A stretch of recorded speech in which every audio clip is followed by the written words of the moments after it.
reconnaissant pas le fait qu'il t'a aidé, tu deviens comme un animal qui prend sans reconnaître. Quelqu'un sans Hakarat Hatov ne peut commencer aucun travail spirituel. Ça ne commence même pas. Le sourire, un simple sourire, le Khatam Sofer nous dit, un simple sourire, c'est une fleur qu'on plante sur le chemin des gens.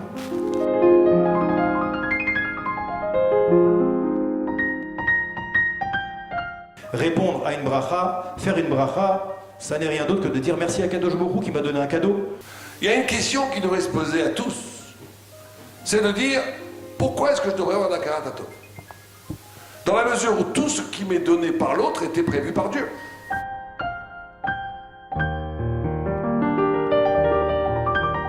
La reconnaissance, c'est pas juste de l'éthique, c'est une compréhension fondamentale de comment le monde est créé. Et le monde est créé de façon interdépendante. Celui qui ne sait pas reconnaître le bienfait d'un homme, la Hakarat Hatov d'un homme vis-à-vis de lui-même, il en arrivera à renier le bienfait qu'Akadosh Baruch Hu lui fait. Si tu veux aimer quelqu'un, il faut lui donner quelque chose. Il faut donner. Avec sa femme, avec son mari, avec ses enfants, avec ses parents. De faire sentir à l'autre qu'il est indispensable à mon existence.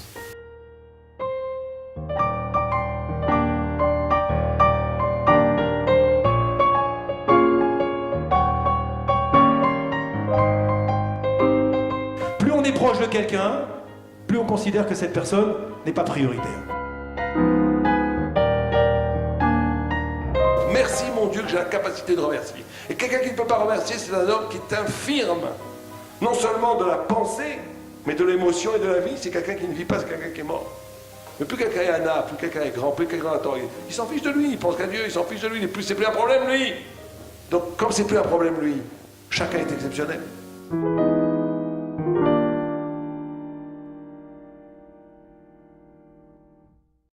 Brouchim Habayim, et merci d'être venu ce soir, merci de nous consacrer cette soirée. J'avais l'habitude, dans les précédentes conférences, où Shimshon me donnait un petit peu le rôle d'animateur et de modérateur. Et là, pour ma part, c'est la première fois que j'ai le plaisir de participer en tant que conférencier avec Rav Sadine, donc sur un thème que nous avons choisi, qui est le thème de la reconnaissance. Alors je vais donner tout de suite la parole à notre ami Rav Sadine qui va peut-être introduire le sujet, et puis on va alterner ensemble la parole. Je vous remercie. On va être très reconnaissants l'un à l'autre ce soir.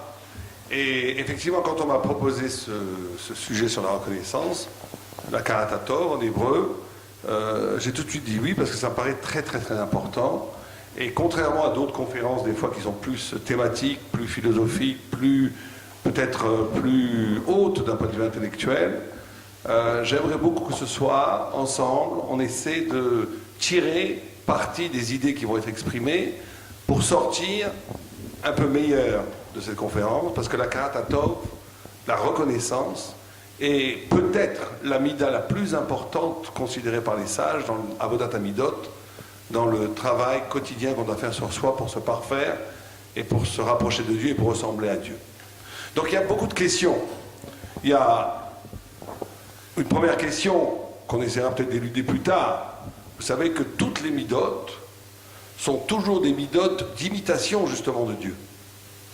Il n'existe pas de midote qui ne soit pas Gamou Afata, de la même façon que Dieu est Rahman, il est Chesed, toi tu dois être Chesed. De la même façon que Dieu a une notion de justice, tu dois être justice, etc. etc.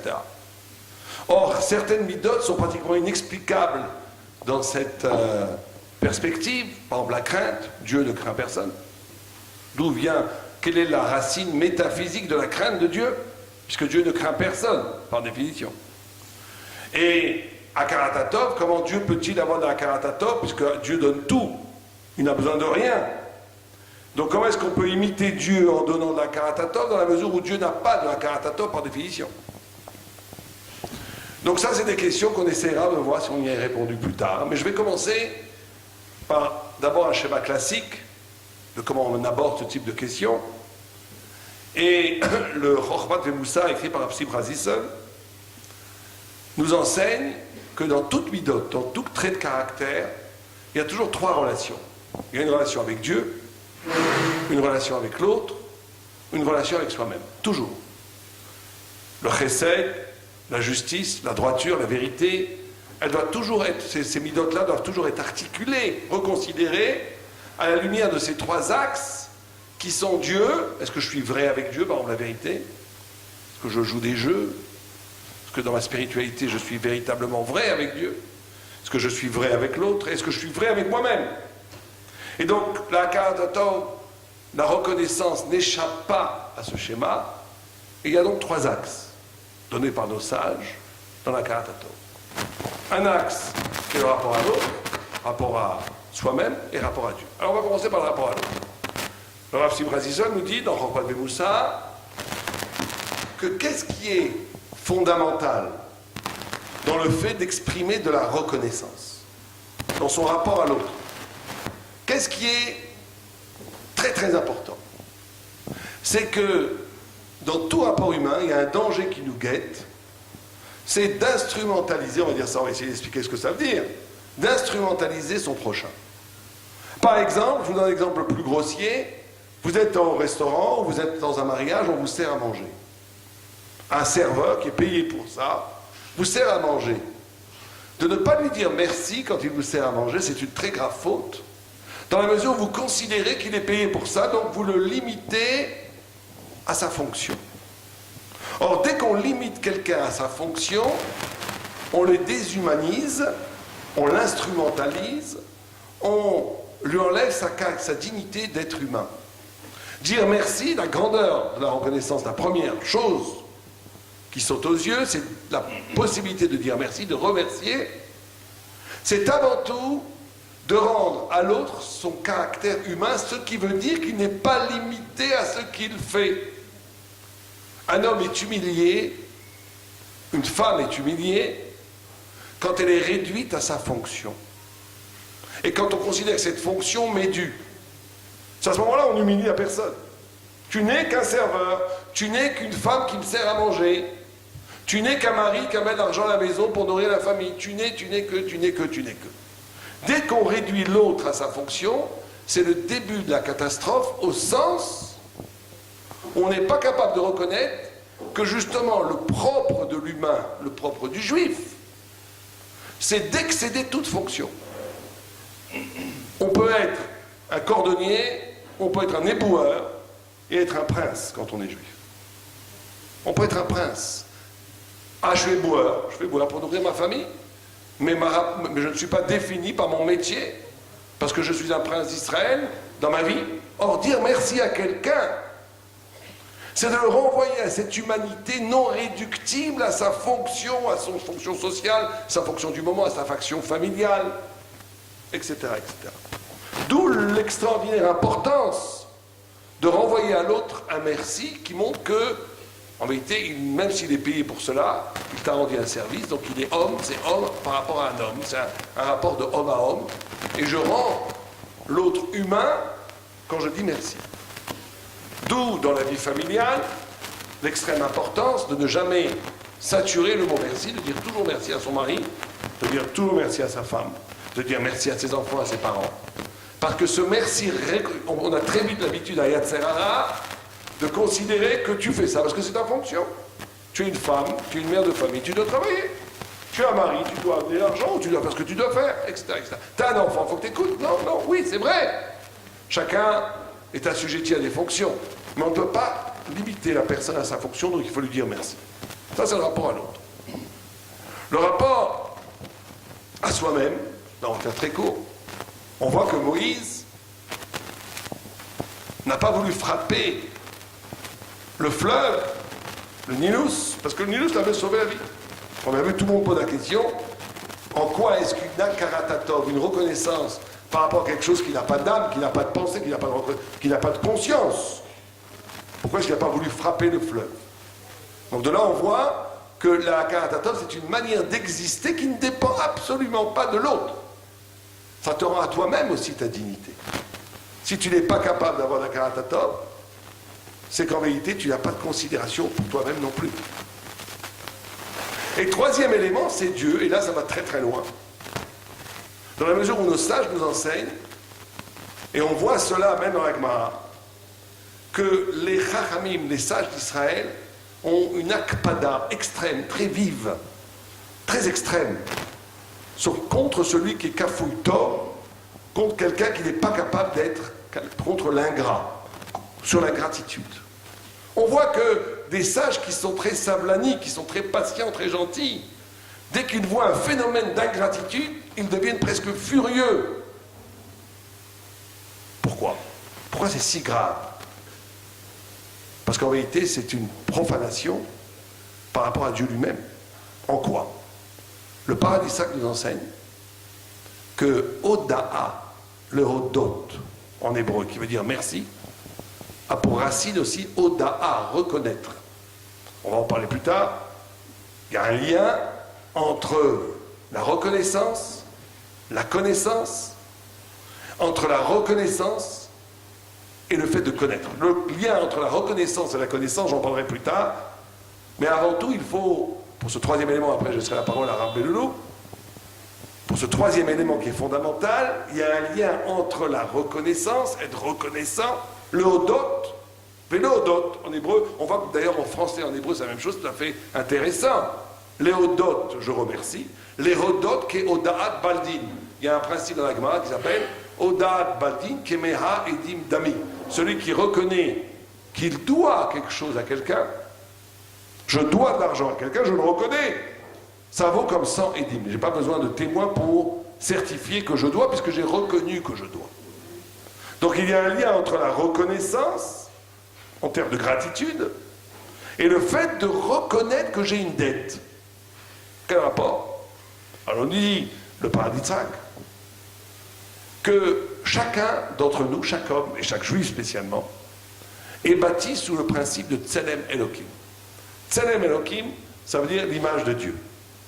Un Tselem Elohim, c'est prérogative, c'est Mahalot, c'est qu'il est indépendant. Dieu est indépendant.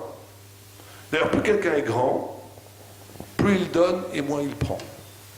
Plus quelqu'un est petit, plus il prend et moins il donne. La grandeur se mesure dans la Torah. Plus quelqu'un est généreux, il est capable de donner sans retour. Et moins il prend, plus il est grand. On reconnaît quelqu'un de petit c'est celui toujours qui prend, mais qui ne donne pas. Et les Bénonis, c'est celui qui donne et qui prend. Mais plus quelqu'un est grand, plus il ressemble à Dieu, et moins il prend et plus il donne. Donc le Tselem Elohim à l'intérieur de nous dit tu es indépendant. Tu dois être comme Dieu, tu ne dois pas dépendre de personne.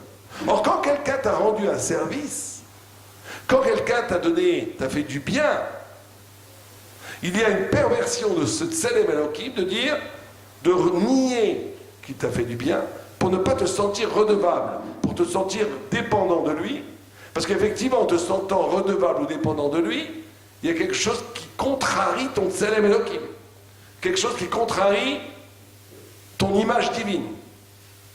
Or, les sages nous disent c'est exactement le contraire ce qui se passe. Comme en vérité tu le dois, il t'a rendu ce service. En ne reconnaissant pas le fait qu'il t'a aidé, tu deviens comme un animal qui prend sans reconnaître. Tu deviens quelqu'un qui perd ton humanité. Tu deviens quelqu'un de terriblement mauvais. Parce qu'en vérité, si tu es honnête dans ton Tselem Elohim, dans le fait que tu es fait à l'image de Dieu, tu dois te sentir reconnaissant comme une dette, et tu veux vouloir rendre cette dette pour redevenir Tselem Elohim. Mais quelqu'un qui nie, qui gomme la dette qu'il doit à l'autre parce qu'il ne veut pas être redevable, en vérité, il détruit au cœur de lui-même qu'est-ce que c'est son Tselem Elohim. Parce que le Tselem Elohim n'est pas un mensonge, ça doit être la vérité.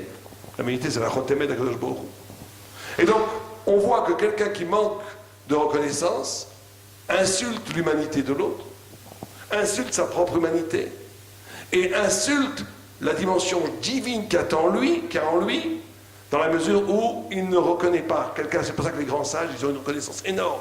Plus quelqu'un est sadique, plus il y a une reconnaissance automatique. Pourquoi? Parce que dès qu'on lui a rendu un service, est ébranlé son Tselem Elohim, et il veut rendre. Il veut dire merci, il veut rendre. Pour retrouver, parce que quand tu dis merci, quelque part, on te redonne ton Tselem Elohim. Quand tu dis merci, quelque part, on tout renvoie à Dieu, on est tous dépendants de Dieu, on est tous des schnorreurs par rapport à Dieu. On est tous des des mendiants par rapport à Dieu. Donc, ça relativise la dépendance à l'autre et ça te restitue ton Tselem Elohim. Donc ça, c'est l'introduction qui me paraît très importante de comprendre l'importance cardinale du Hakarat HaTov, qui est une dimension fondamentale de la spiritualité d'un juif. Parce que quelqu'un sans Hakarat HaTov ne peut commencer aucun travail spirituel. Ça ne commence même pas.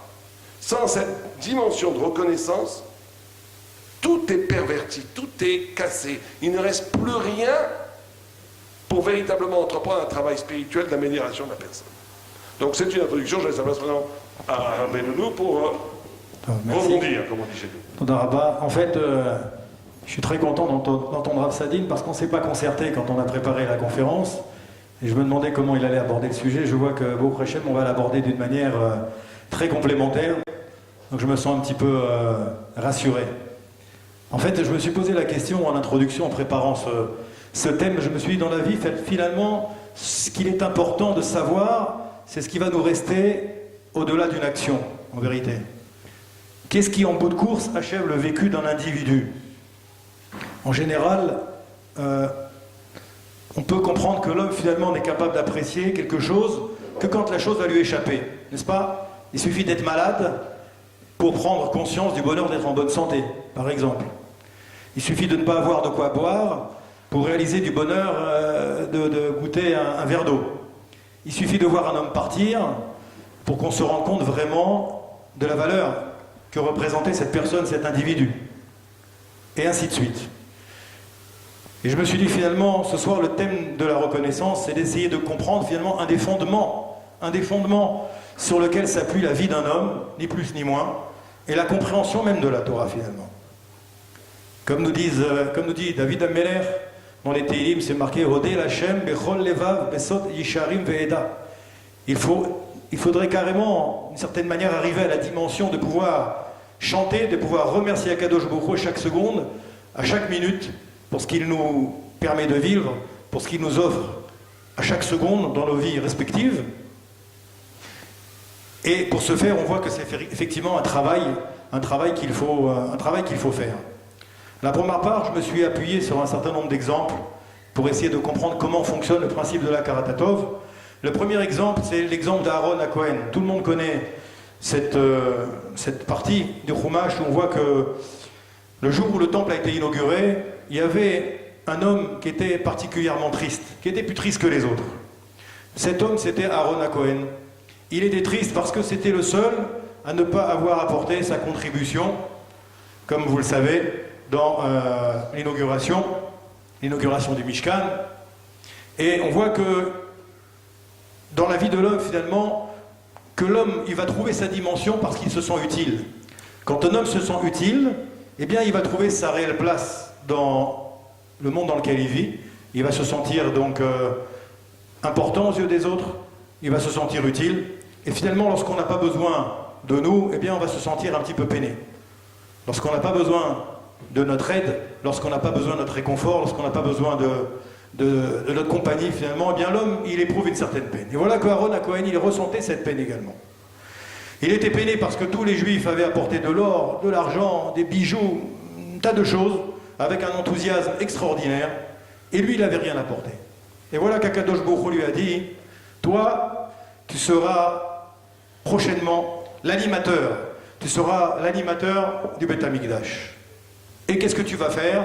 Tu vas allumer les nérotes, tu vas allumer la menorah, tu vas allumer le candélabre. Tu allumeras donc les lumières du temple. Lorsqu'Aaron à Cohen a entendu ce que Akadosh Baruch Hu lui réservait, le Chachamim nous disent qu'il n'a pas vraiment compris en quoi c'était une compensation finalement que d'allumer la lumière alors qu'il avait été privé de quelque chose d'autre. Et Akadosh Baruch Hu lui a dit cette phrase célèbre, il lui a dit Shelcha Gedola Mishelahem. Ton action à toi, elle sera plus importante que l'action des autres Nessiim qui t'ont précédé. Et là, je m'appuierai sur une petite parabole du Baal Shem Tov. Le Baal Shem Tov nous apporte une parabole intéressante. Il dit, il y avait deux hommes qui étaient dans la forêt. Peut-être vous la connaissez. Il y avait un aveugle et puis il y avait un clairvoyant. Et voilà que l'aveugle a posé sa main sur l'épaule du clairvoyant qui le guidait en route dans la forêt. Et puis, à un moment donné, le clairvoyant s'est tourné vers l'aveugle. Et puis, il lui a dit, maintenant, est-ce que je peux te demander un petit service? Alors, bien entendu, l'autre lui a dit, mais bien sûr, demande-moi le service. Et voilà que l'autre lui a dit, le clairvoyant lui a dit, lorsque nous arriverons à la maison, je voudrais que ce soit toi qui allume la lumière. À l'aveugle. Alors l'aveugle, maintenant, il n'a pas compris ce que lui demandait le clairvoyant. Il a dit, je ne comprends pas.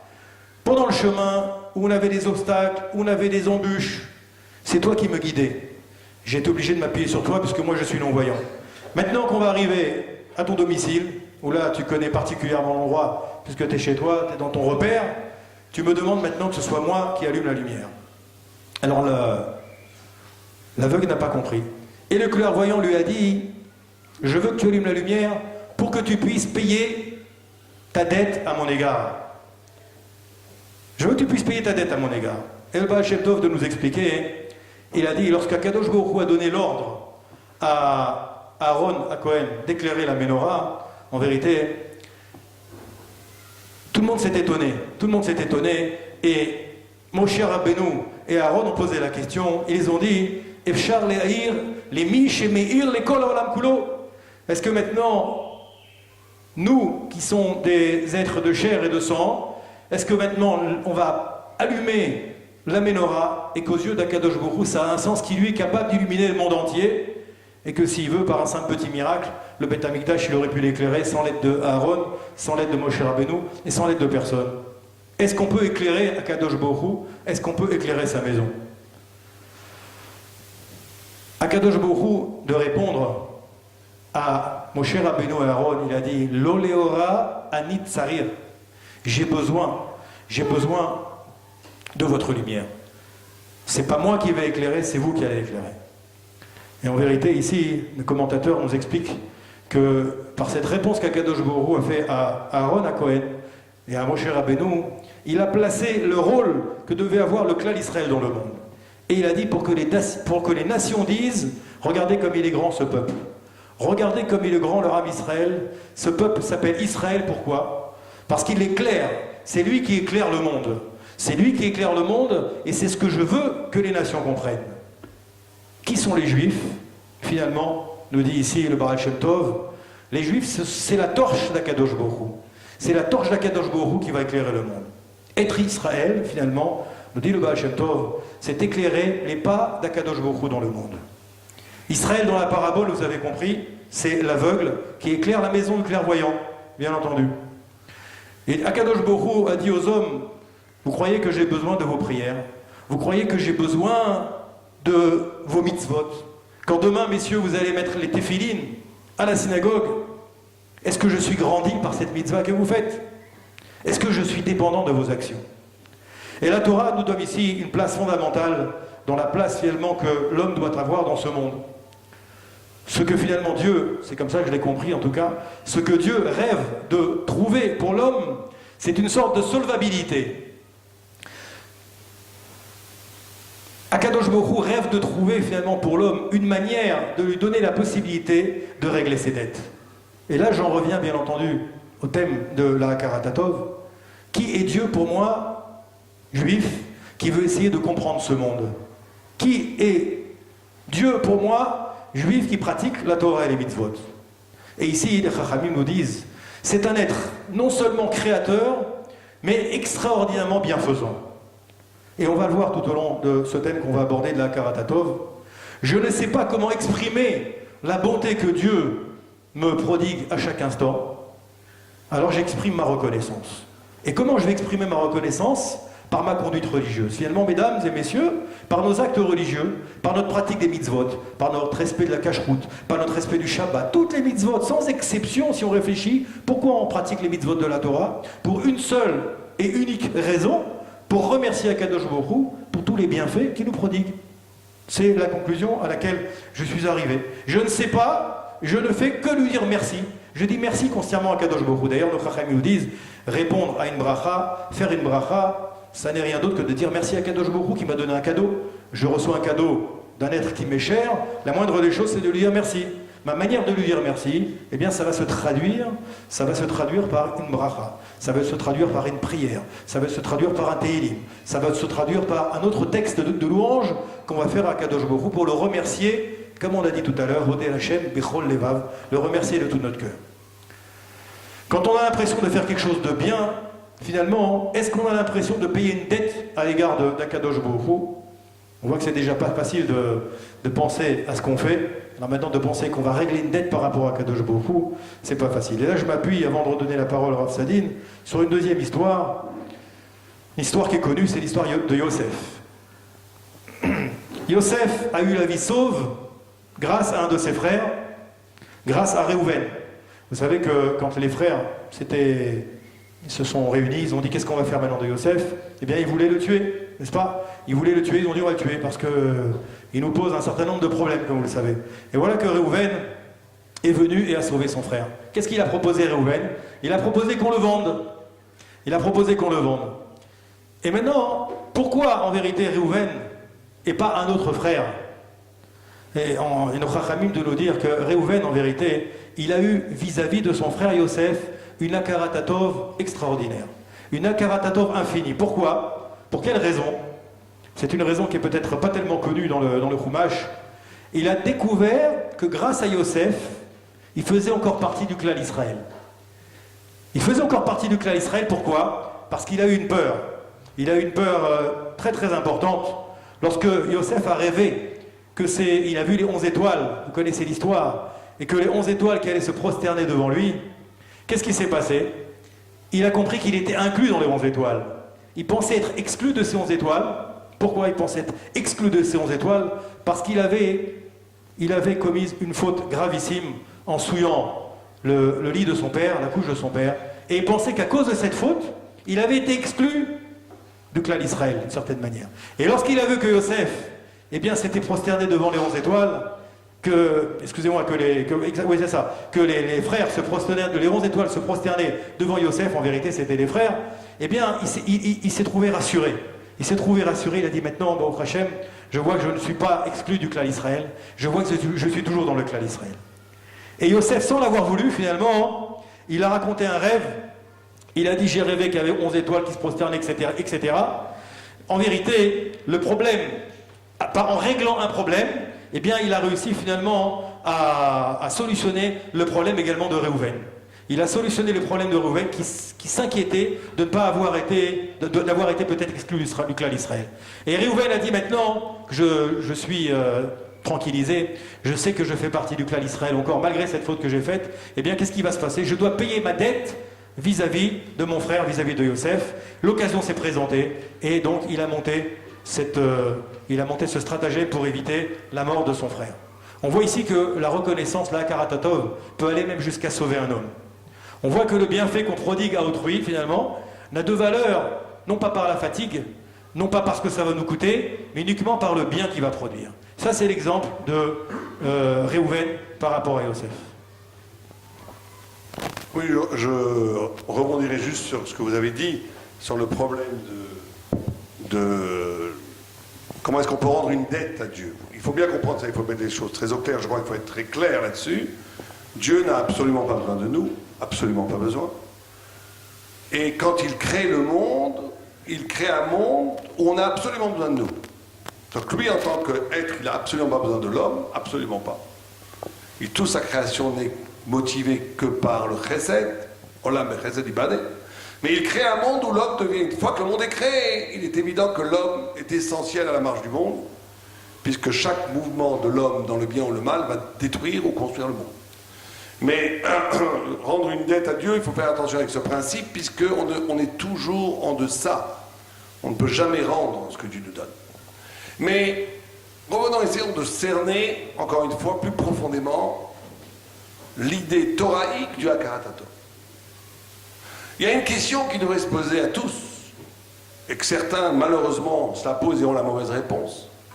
C'est de dire, pourquoi est-ce que je devrais avoir d'Hakarat Hatov? Dans la mesure où tout ce qui m'est donné par l'autre était prévu par Dieu. Arbe shluchim lamakom.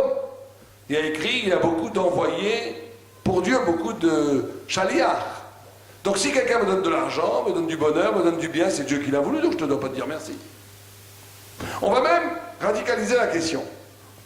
Il est écrit dans la Torah, tu n'as pas le droit de te venger. Tu n'as même pas le droit d'avoir de la rancune. C'est une des mitzvahs, si ce n'est la mitzvah la plus dure à faire. Imaginez quelqu'un qui vous a fait quelque chose d'affreux, de très méchant. Vous ne devez pas vous venger. Ça, c'est facile. Bon, c'est facile, c'est pas si facile, mais c'est faisable. Mais c'est pas simplement ça. Vous devez garder dans votre cœur aucune rancœur. Rien. Imaginez quelqu'un qui vous a fait perdre tout votre argent, quelqu'un qui vous a fait des problèmes extraordinaires. Vous le rencontrez, je t'aime, tu es mon frère juif. Bon, c'est dans les films. On peut faire ça. Comment est-ce qu'on peut faire ça? La seule façon de dépasser la haine, des fois légitime, qui est suscitée par les affreusités que l'autre a pu me faire, c'est en me disant toute haine od milvado, tout vient de Dieu. Donc cet homme n'était que l'instrument de mon malheur, parce que je le méritais, parce qu'il y avait un sens à cela. Donc, garder de la rancœur envers quelqu'un, c'est presque de la picorsoute, c'est presque de l'hérésie. Puisque de toute façon, tout ce qui t'arrive, Dieu l'a voulu. Personne ne peut t'insulter si Dieu n'a pas laissé à personne le pouvoir de t'insulter. Ça n'existe pas. Personne ne peut te donner un coup de bâton sur la tête si Dieu n'a pas prévu que tu te reçoives ce coup de bâton sur la tête. Alors lui, la personne, ça ne veut pas dire que la personne ne sera pas punie. Alors Béchokim Larakom, la personne qui a donné le coup de bâton, elle sera punie parce qu'elle a fait une avéra. Parce que même si cette personne devait recevoir le coup de bâton, il l'aurait reçu par quelqu'un d'autre, ou par un goy, ou par un coup de bâton qu'il a reçu dans la rue, etc., etc. En d'autres termes, quelqu'un doit mourir demain, l'assassin le tue. L'assassin sera puni comme assassin. Alors celui qui a un bon avocat peut arriver au ciel et dire, écoutez monsieur, le tribunal céleste, il était prévu que cet homme meure, donc l'assassin, il faut lui donner au contraire une récompense. Il a exactement fait ce que Dieu avait prévu qu'il devait être fait. On me dira non. Arbé Shokim Lamakom. Toi, tu dois faire les mitzvot. Ne pas tuer le tirtzar. Le fait que cet homme devait mourir ne permet pas, ne disculpe en rien le fait que tu es un assassin.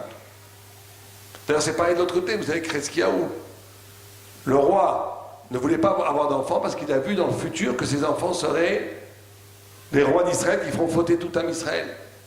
Ménaché, qui mettrait des idoles dans le temple. Imaginez, vous voyez en prophétie que votre fils allait mettre une idole dans le temple. Est venu le prophète et il lui a dit, tu vas mourir. Il dit, pourquoi je vais mourir? Ishayahu, tu vas mourir. Pourquoi? Parce que tu n'as pas fait d'enfant.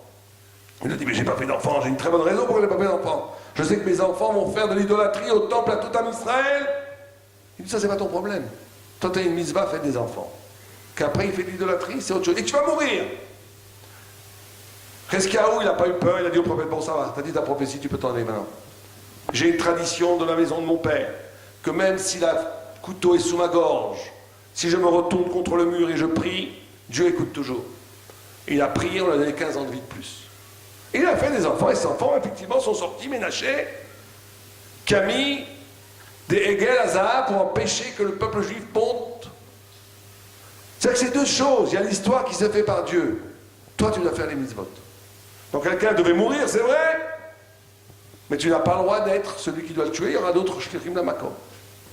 Donc on pourrait dire, de la même façon que je ne dois pas avoir de rancœur parce que tout vient de Dieu, et tu ne peux puiser la force de pardonner à quelqu'un complètement, que si tu arrives à la conscience claire, que tout le mal qu'il t'a fait n'était pas voulu par lui mais par Dieu, et que tu le méritais, ou que c'était utile à l'économie générale de ton travail sur la terre, et donc tu dis, je t'en veux pas, parce qu'en réalité tu n'étais qu'un instrument.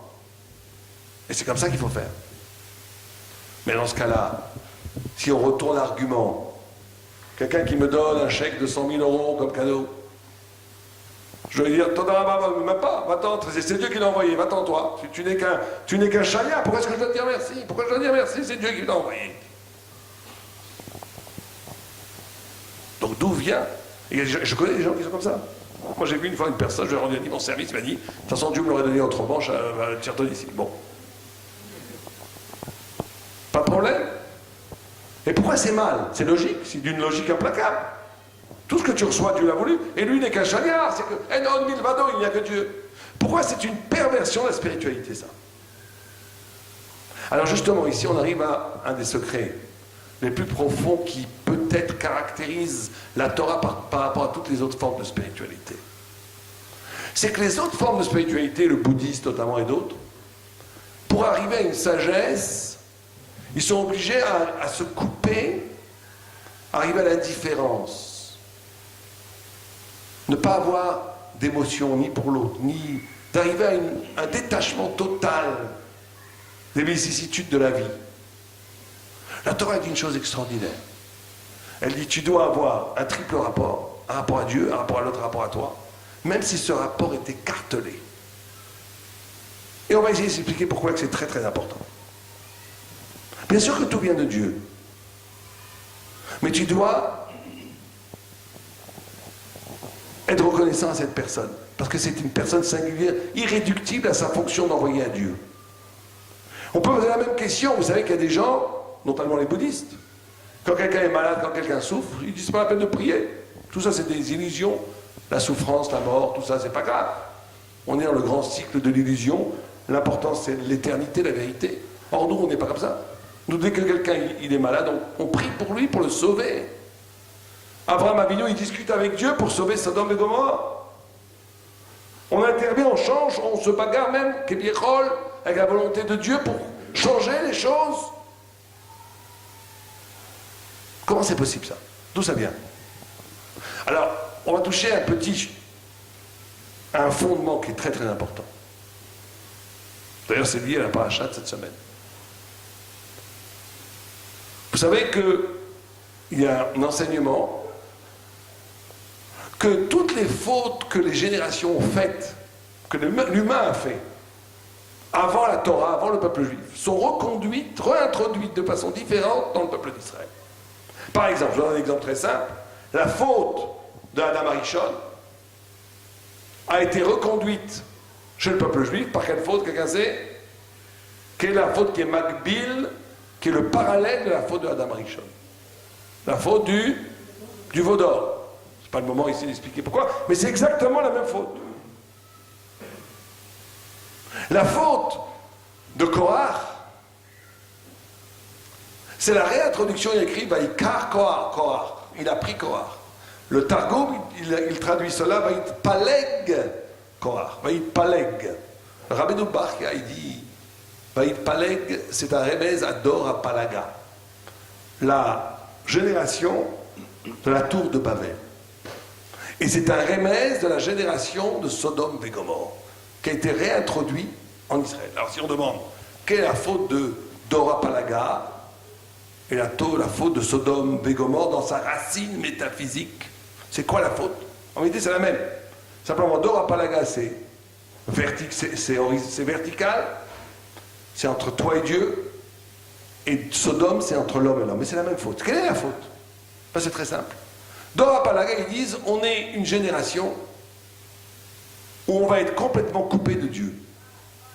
Nimrod, comme le nom l'indique, c'est Mored, c'est révolté contre Dieu. Il avait fait un raisonnement très simple. Il a dit, Dieu nous a créés libres. Eh bien, on va prendre Dieu à son propre jeu. Comment? On va tous se révolter contre Dieu. Tous les humains. Et si tous les humains se révoltent contre Dieu, on va piéger Dieu à son propre jeu. Il sera bien obligé d'accepter un visage de l'humanité anti-Dieu, parce que c'est ça le jeu, c'est la liberté. Et un des conseillers de Nimrod a dit, oui, mais tout ça c'est très bien, mais il y a un problème. Quel problème? Toujours les juifs, les problèmes. Il y a quelqu'un qui s'appelle là-bas Abraham, Overana, pour ça qu'on l'appelle Ivri, pour ça qu'on s'appelle nous les Ivris. Derrière le fleuve, l'hébreu, qui lui rempart la combine. Il ne veut pas être rachat comme tout le reste de l'humanité. Et Nimrod, il a dit, Predazo Ela Atid. Cette mule n'a pas de futur parce qu'il n'a pas d'enfant. À l'époque, il n'avait pas d'enfant, donc il ne compte pas. D'ailleurs, regarde, très intéressant de voir ça. On croit toujours que les juifs, ils ne comptent pas. Or, on croit qu'ils ne vont pas être dans le futur. Or, chaque fois qu'on voit dans l'histoire, on aurait été au moment de la destruction du premier temple. On aurait vu la puissance infinie, presque, de l'empire babylonien. On aurait vu les juifs exilés comme des loqueux. On aurait dit, c'est fini, le futur, c'est Babylone. Les juifs n'ont aucun futur. Or, aujourd'hui, Babylone, il ne reste même pas des ruines. On aurait été, chez les Grecs, ça aurait été pareil. Chez les Romains, l'empire romain, il avait l'air indestructible. On aurait vu le Titus qui a détruit le temple, on aurait vu l'exil des Juifs dans le monde. C'est fini les Juifs, ils n'ont pas de futur, comme Abraham, en dehors du fleuve, et Romain, la Rome est là pour toujours. Rome n'existe plus et nous on est là. Et c'est pareil avec l'Occident, on pourrait croire que l'Occident est éternel, c'est une civilisation qui va mourir, l'Occident. Et nous on sera toujours là.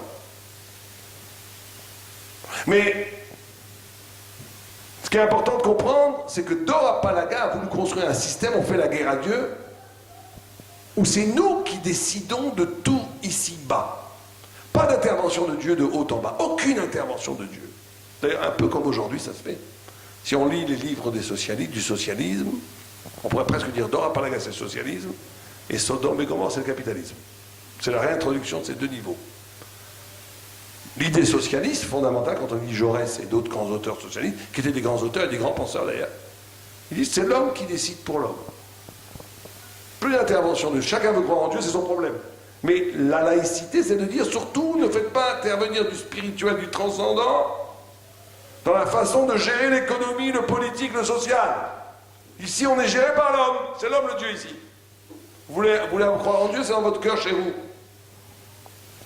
Ça veut dire une coupure totale entre Dieu et l'homme, entre Dieu et le monde. Sodome et Gomorrhe fait exactement la même chose, mais au niveau horizontal, entre l'homme et l'homme. C'était quoi? Vous savez que Sodome, il y avait une loi que celui qui donnait la tzedaka, qu'est-ce qu'on lui faisait? On lui coupait la main la première fois, après on le tuait, etc., etc. Pourquoi? Qu'est-ce qu'il y a de mal de donner la tzedaka? Quel problème? C'est que dès que vous donnez la tzedaka, par essence, la tzedaka réintroduit Dieu dans le monde. Quand vous donnez la tzedaka, c'est un acte gratuit, qui renvoie à la notion du Dieu créateur, qui renvoie à Dieu tout le temps. Et Sodome et Gomorrhe voulaient créer une société où l'homme était autosuffisant de façon radicale. L'homme était Tselem Elohim, l'homme est créé à la même façon que Dieu, donc il n'y a pas besoin d'aide. Si on commence à dépendre de quelqu'un d'autre, on profane le visage humain. Il faut que l'homme s'autosuffise. C'est quoi ces schnorreurs? C'est quoi ces mendiants qui viennent casser le système capitaliste? C'est quoi le système capitaliste? La loi du plus fort, ceux qui peuvent vivre, vivent, ceux qui ne peuvent pas vivre, qui meurent. C'est comme ça la vie, c'est la nature. On est dans un système où l'homme doit s'autosuffire. Et toute la dignité de l'homme, c'est de s'autosuffire. S'il n'est plus capable de s'autosuffire, l'homme, il détruit le visage humain. Au point où celui qui faisait ça à Sodome, une loi, on le tuait. On le tuait. Pourquoi? Parce que l'homme doit s'autosuffire. Vient Korach en Israël et il réintroduit ce même principe. Et on va voir comment c'est vraiment le fondement de notre problème de Karatador. Korach dit à... Qu'est-ce que Korach dit à Moïse? Si j'ai un talit tout bleu, est-ce que j'ai besoin de tzitzit? Si j'ai une maison pleine de Sefer Torah, est-ce que j'ai besoin d'une mezouza? Est-ce que si je suis plein de la conscience de Dieu, j'ai besoin d'une kippa sur la tête pour me rappeler chaque seconde que Dieu est au-dessus de la tête? Non. Je n'ai pas besoin. Et il dit à Aaron et à Moshe, vous êtes des liens. On n'a pas besoin de liens. On est autosuffisant spirituellement. Vous voyez comment la faute de Sodome et Gomorrhe, l'autosuffisance économique, chaque homme doit s'autosuffire, s'autosubstanter. Ou bien, Dor Apalaga, l'homme est autosuffisant dans le monde, et réintroduit dans Israël avec une vision de la Torah où l'homme n'a pas besoin de Moshe et Aaron, on n'a plus besoin de maître, on n'a plus besoin de l'autre. Je suis dans ma plénitude spirituelle tellement plein de ma propre lumière toraïque, tellement plein de la vérité de la Torah en moi, en soi, tellement plein de la génialité de chaque individu qu'il est seul face à Dieu et que chacun vit comme une entité séparée, absolue face à Dieu. Kulam Kdoshim.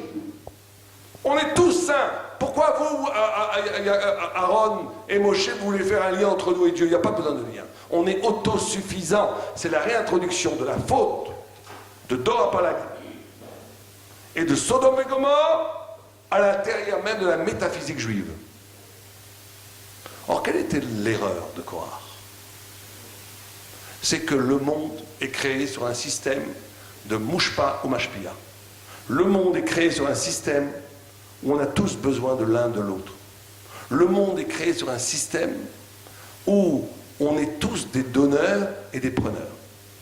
Et quelqu'un qui voudrait sortir de ce système nierait l'essence même de l'existence, de la raison pour laquelle le monde a été créé.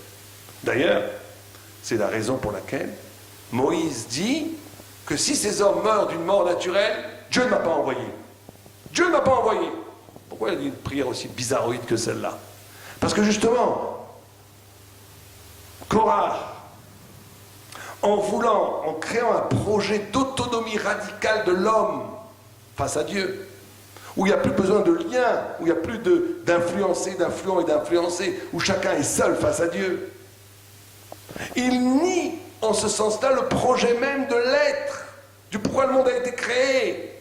Et Moïse dit, ces hommes ne peuvent pas mourir d'une mort naturelle, parce que s'ils meurent d'une mort naturelle, ça veut dire qu'ils s'inscrivent encore dans l'être. Or, cette vision, c'est une négation de l'être. Donc ils doivent être mangés par le néant. La bouche que la terre a ouverte a happé Korah et les 250 associés, c'est parce qu'ils sont rentrés dans le néant, ils ont nié le projet même de la création. Or, le projet même de la création, c'est d'échanger. Vous savez que le bonheur, l'amour, le bonheur, est la seule chose qui, plus on la partage, plus elle grandit. Quelqu'un qui est heureux, s'il est heureux tout seul, il n'est pas heureux. Quelqu'un qui est véritablement heureux, il aime partager son bonheur. Parce que plus on partage le bonheur, plus le bonheur est intense. Parce que le monde lui-même est créé comme ça. Le monde lui-même est créé par le fait que j'ai besoin de l'autre. Et j'ai besoin, et l'autre a besoin de moi. Et une vie est une vie de plus en plus intense. Plus on crée des besoins. C'est pour ça qu'il faut se marier. Pour ça qu'il faut avoir des enfants. Pour ça qu'il faut avoir des maîtres. Pour ça qu'il faut avoir des élèves. Pour ça qu'il faut agrandir son champ relationnel le maximum. Parce que plus je grandis mon champ de reconnaissance, où l'autre et moi j'ai besoin de toi, toi t'as besoin de moi, d'échange, plus je vis, et c'est ça l'existence. Quelqu'un qui vit seul, sans relation, autosatisfait par une petite vie où il mange, il dort, il va à la télé, il va se coucher, c'est pas une vie. Pas chaude, c'est pas une vie. C'est pas quelqu'un qui étudie et qui ne donne pas, c'est pas une vie. La vie, en essence, est un rapport de Mouchpa Mashpia qui renvoie, et je finirai avec ça, au projet de la création de Dieu. Et Dieu, une fois qu'il a créé le monde, il a créé un monde où il ne fait que nous donner, mais il nous demande, nous aussi, de rendre. C'est ça la notion de la Karatato. C'est-à-dire qu'il y a une notion de rendre, parce qu'on ne peut, et il faut tout le temps se poser cette question, cardinale. Dans ma relation avec quelqu'un, est-ce que je lui donne et est-ce qu'il me donne? Est-ce que je suis capable, et c'est très important avec sa femme, avec son mari, avec ses enfants, avec ses parents, de faire sentir à l'autre qu'il est indispensable à mon existence. Indispensable. Il n'y a rien de pire que de dire à son partenaire « Ouais, bon, j'aurais pu avoir quelqu'un, j'aurais dû marier avec quelqu'un d'autre, j'aurais pu faire autre chose. » Il n'y a rien de pire. Parce qu'on rend l'autre relatif, il est plus indispensable. Donc c'est essentiel de faire sentir à l'autre, surtout à sa femme, surtout à son mari, et à ses enfants, et à ses parents, de faire sentir que le lien qui nous unit est un lien qui n'est pas juste un lien anachronique, un lien sporadique, un lien extérieur, mais que c'est un lien qui est la constitution même de notre essence. J'ai besoin de toi et tu as besoin de moi. Et cet échange-là constitue la figure humaine dans le projet pourquoi le monde a été créé, pourquoi Dieu a créé l'homme. Et donc la Karatato, c'est pas juste la morale. La reconnaissance, c'est pas juste de l'éthique. C'est une compréhension fondamentale de comment le monde est créé. Et le monde est créé de façon interdépendante. Et dès qu'on sort de l'interdépendance, dès qu'on se satisfait de son petit soi-même, on est un homme mort. Et c'est pareil dans l'étude de la Torah pour ceux qui étudient la Torah. On peut très vite tomber dans un piège où j'ai acquis assez de connaissances pour marcher tout seul et pour vivre tout seul, sans donner et sans prendre. C'est pareil dans le monde économique, c'est pareil dans le monde affectif, c'est pareil partout. Et dès qu'on tombe dans ce piège-là, c'est un piège énorme. Et la Karatatov n'est pas simplement une question d'éthique, elle est un moteur, une dynamique existentielle qui te fait que tu es en phase avec la création du monde, le pourquoi du monde, le pourquoi Dieu a créé le monde. Et donc ça te fait rentrer fondamentalement dans une dynamique qui te permet de devenir un tzaddik ou une tzaddiket. Mais sans cette dynamique, tu peux aller nulle part. Nulle part. Parce que le monde a été créé pour ça. Je laisse la parole. Je reviens un petit peu sur tout à l'heure la notion qu'on a évoquée de Hakarat qui peut sauver un homme. Alors ça paraît être des madrigotes élevés, des niveaux élevés, mais on voit en vérité qu'on peut revenir à des choses qui sont plus terre à terre et qui sont plus simples. Il y a des choses qui nous coûtent très peu et qui peuvent apporter énormément. Par exemple, nos Chachamim nous disent le sourire, un simple sourire. Le Khatam Sofer nous dit un simple sourire, c'est une fleur qu'on plante sur le chemin des gens. Sourire, certains spécialistes nous disent que pour sourire, il faut faire fonctionner 60 muscles au niveau du visage, vous voyez. Alors effectivement, on fait un petit peu de gymnastique en même temps quand on sourit. Mais au-delà de cela, on voit qu'un sourire, effectivement, ça ne coûte pas très cher. Ça coûte pas très cher. C'est un petit effort musculaire. Mais en vérité, cet investissement minimum, on voit qu'il peut porter des fruits considérables. On voit la Karatatov dans la Torah à travers de nombreuses histoires illustres. Je reprendrai en 2 minutes l'histoire de Rabbi Akiva, ce géant de la Torah qui, comme vous le savez, qui a démarré sa carrière, si je puis dire, de Talmid Racham à 40 ans, et qui, lorsqu'il s'est vraiment investi dans la Torah, il a formé un certain nombre de disciples, il a abandonné son épouse pendant combien d'années? Combien d'années il a abandonné son épouse, vous savez ou pas, non? Vous savez, pendant 24 ans, 12 ans il est revenu, il est reparti pendant 12 ans, 24 ans sans voir son épouse, et lorsqu'il est revenu cette fois-ci accompagné, non pas simplement de quelques amis, mais de 24 000 élèves, il a fait arrêter toute la procession pour appeler au loin cette femme qu'il a reconnue comme étant son épouse.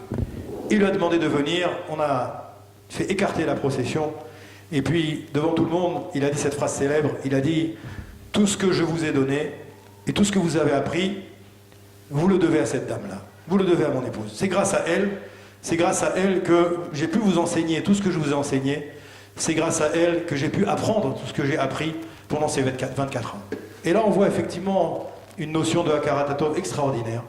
Il a exprimé sa reconnaissance, il a réalisé qu'il devait tout à sa femme, finalement. Comme Réhouven, tout à l'heure, qui a dit à son frère Yosef, « Tu n'imagines pas ce que je te dois, finalement, par ton acte qui paraissait anodin. En vérité, je te dois une reconnaissance éternelle. » Et on voit que finalement, comme l'a dit tout à l'heure un petit peu le Rav Sadid, en pratique, et il y a des hommes et des femmes qui, tout au long de notre vie, comptent beaucoup. Et à chaque instant, en vérité, on devrait être en capacité de devoir les remercier. Moi, c'est vrai que ce soir, je suis un petit peu privilégié parce que j'ai mes parents qui sont là, j'ai mon épouse qui est là, j'ai des représentants de mes enfants qui sont là, j'ai mon gendre qui est là, j'ai des amis proches, j'ai des bons voisins de ma rue qui sont là, j'ai des compagnons d'études qui sont là également avec moi. Et je me dis, finalement, tous ces gens, quand je les prends individuellement, eh bien, j'ai une marque d'Hakarat qui leur est spécifique. Une épouse, on a une marque d'Hakarat qui est tout à fait particulière, qui doit être spécifique. Des parents, on a une reconnaissance éternelle, sans limite. Je me posais la question tout à l'heure, moi j'ai un de mes garçons qui a moins de 2 ans, et je me disais finalement, c'est dommage qu'Akadosh Baruch Hu n'a pas fait qu'on se rappelle des premiers mois où la maman s'occupe du bébé, parce que quand on se rappelle de notre jeunesse, de quel âge on se rappelle, je ne sais pas, chacun d'entre vous, si vous réfléchissez, vous dites maintenant, quels sont mes souvenirs les plus anciens, c'est peut-être 5 ans, 6 ans, 7 ans, je ne sais pas, moi personnellement j'ai du mal à refixer exactement quels sont mes premiers souvenirs, mais en tout cas on ne se rappelle pas les premiers mois, les 10 premiers mois, les 15 premiers mois, les 20 premiers mois, la maman ne dormait pas, ou le papa des fois ne dort pas non plus, ou toutes les labeurs qu'il faut pour éduquer un bébé, pour faire grandir un bébé. Et ça effectivement, c'est également une marque d'Hakarat qu'on doit avoir, une marque d'Hakarat extraordinaire devant cette Messirut Nefesh que les parents ont à l'égard des enfants, que les enfants également ont à l'égard des parents lorsque les parents des fois prennent de l'âge. On voit combien, effectivement, des fois, bien Kadosh Baruch Hu fait qu'on va rendre finalement cette Akaratatov qu'on a eu à l'égard des parents. Les enfants vont le rendre lorsque les parents vont prendre de l'âge. Ça, c'est vis-à-vis des parents. Vis-à-vis de l'épouse, on l'a un petit peu abordé tout à l'heure, effleuré, mais je m'y attarde quelques secondes, parce que c'est vrai que ça manque peut-être beaucoup à notre époque. Dans les couples, cette notion de reconnaissance réciproque. Et je me parle à moi-même. Quand je dis ça en tout premier lieu, bien entendu, je ne suis pas là pour donner des leçons à personne, mais en tout état de cause, j'ai lu, en préparant ce cours, que nos Chachamim nous donnent et nous enjoignent de conseils extrêmement importants dans le domaine. Nos Chachamim nous disent, il faut faire savoir clairement à nos épouses combien nous leur sommes redevables chaque jour, à chaque fois qu'ils nous en ont donné la possibilité, de dire combien on remercie finalement nos épouses de pouvoir partager cette vie avec eux, ce qu'elles nous apportent. Et ici, nos Chachamim nous disent que ça va fonder une nouvelle dynamique dans le couple finalement.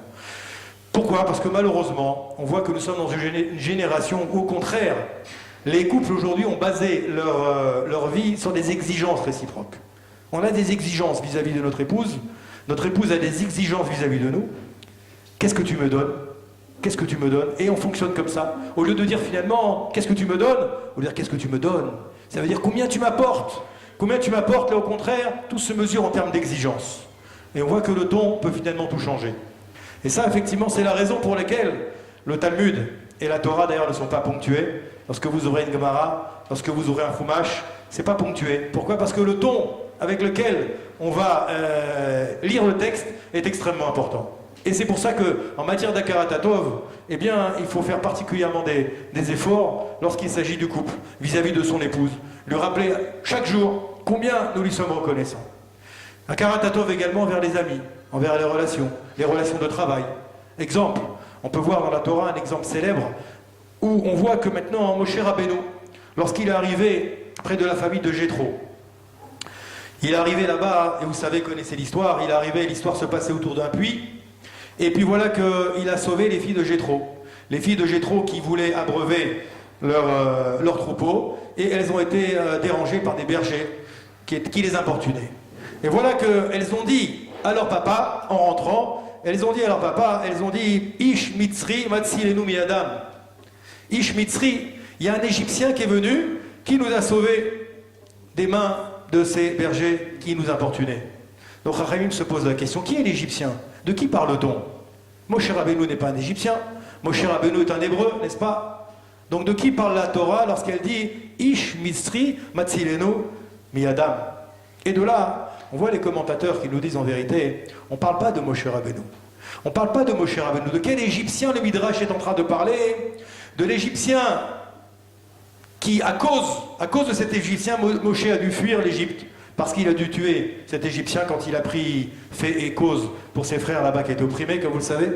Et il a dû se sauver d'Égypte, et il a atterri, donc finalement dans ce village de Jéthro, autour de ce puits, et il s'est trouvé devant le puits de Jéthro pour sauver les filles. Et elles ont dit, c'est un Égyptien qui nous a sauvés. En vérité, il était à quelques centaines de kilomètres déjà de l'Égypte qu'il avait quitté. Et on voit une marque d'Akaratatov extraordinaire vis-à-vis d'un étranger qu'il ne connaissait pas, mais qui a permis finalement à Moshe Rabbeinu de faire un acte de chesed extrêmement important. Et de là, Baal Shem Tov nous raconte une autre parabole, c'est la deuxième parabole que je voulais vous citer ce soir, une parabole d'un homme qui était en train d'évoluer comme dans un endroit, et puis il s'est fait mordre par un âne sauvage. Il s'est fait mordre le pied. Et voilà que, bien entendu, nos Chachamim nous disent, d'ailleurs on apprend de Rabbi Akiva, on apprend que l'âne est un animal qui a une mâchoire extrêmement puissante, que si je ne me trompe pas d'ailleurs, c'est l'animal qui a la mâchoire la plus puissante de tous les animaux.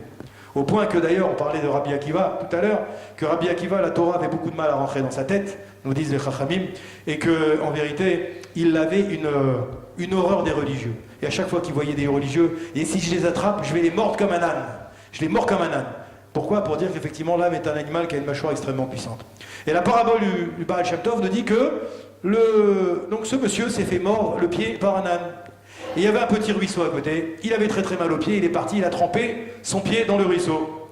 Et voilà que, au moment, pour soulager sa douleur, au moment où il a trempé son pied dans le ruisseau qui était glacé, il y avait une dame qui était un petit peu plus loin avec son fils. Elle n'a pas vu que son fils était en train de gambader autour du ruisseau. Le bébé, l'enfant, est tombé dans le ruisseau et il est emporté par le courant. L'enfant est emporté par le courant, et où est-ce qu'il arrive? Il atterrit dans les pieds de ce monsieur qui était en train d'essayer de guérir sa douleur. La maman court pour attraper ce monsieur. Elle arrive devant ce monsieur, elle dit: je vous remercie infiniment parce que vous avez sauvé mon fils. Qu'est-ce que dit le monsieur? Il dit: mais c'est pas moi, madame. C'est pas moi qui a sauvé votre fils. C'est l'âne qui a sauvé votre fils. C'est l'âne qui m'avait mordu initialement. Et là, on voit effectivement, là, Karatatov, encore une fois, une dimension. Le sens de cette parabole, en vérité, c'est quoi? C'est que la reconnaissance, elle ne doit pas aller simplement vers celui qui nous a fait du bien, mais vers celui qui a provoqué le bien dont nous sommes l'objet aujourd'hui. Ça, c'est important également. Quand dans ma vie, il se passe quelque chose, je dois absolument essayer de comprendre ce qui s'est passé, pourquoi ça s'est passé, et puis remercier Akadosh Borou, parce que comme a dit tout à l'heure Rav Sadine, rien n'est le fruit du hasard. Et de Mazal d'Israël, comme on dit. Que tout ce qui se passe, chaque petite chose qui se passe dans le monde, c'est obligatoirement le fait d'Akadosh Borou. Si maintenant je prends ma voiture, et puis voilà que je suis sur une route sinueuse, et puis que je manque de partir dans un ravin, je mets un grand coup de frein, et puis, Baruch Hashem, le système d'ABS fonctionne bien. Vous savez que celui qui a créé le système d'ABS s'appelle Bendix. Je ne vais pas dire Baruch, Bendix. Je dis Baruch Hashem. Je remercie Akadosh Baruch Hu. Je ne remercie pas le créateur du système d'ABS qui a fait que j'ai été sauvé de cet accident qui aurait pu se passer, qui aurait été gravissime. Et en vérité, c'est aussi une marque d'Akaratatov qu'on doit avoir vis-à-vis d'Akadosh Baruch Hu.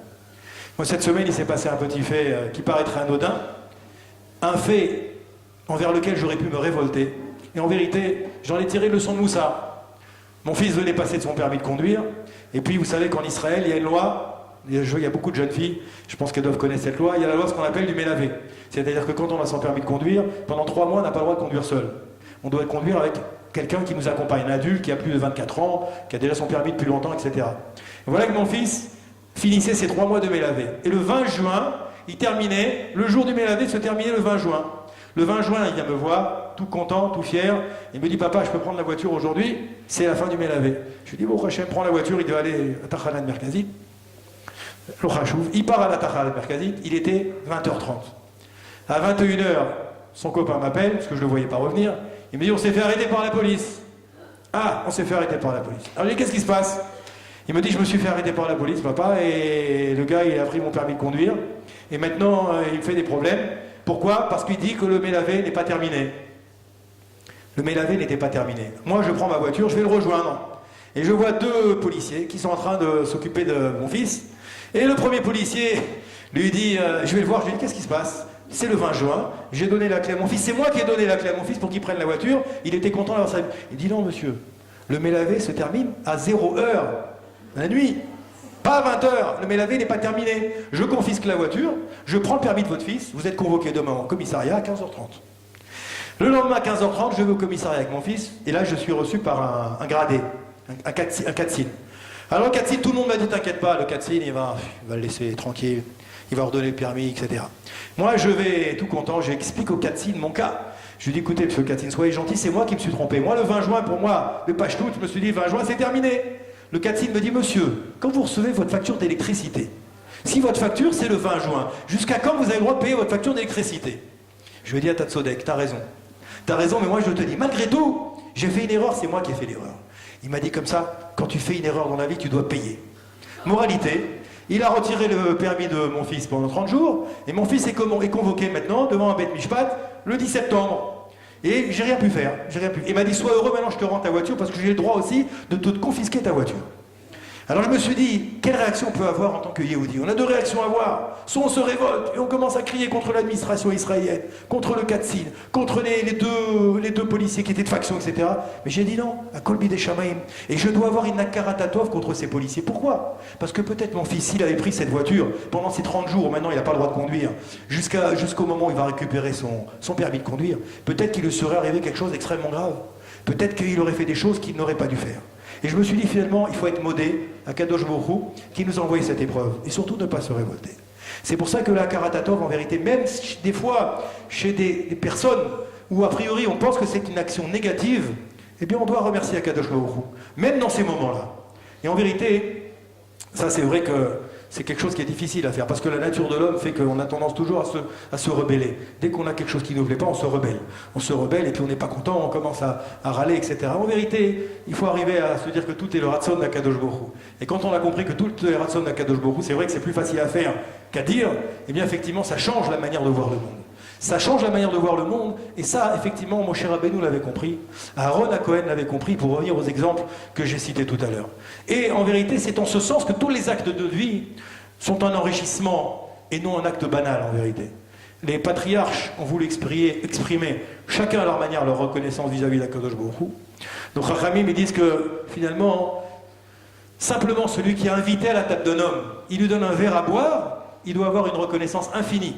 Je viens, je suis reçu par quelqu'un qui me donne un verre à boire. Envers cette personne, je dois avoir une reconnaissance qui est illimitée et une reconnaissance infinie.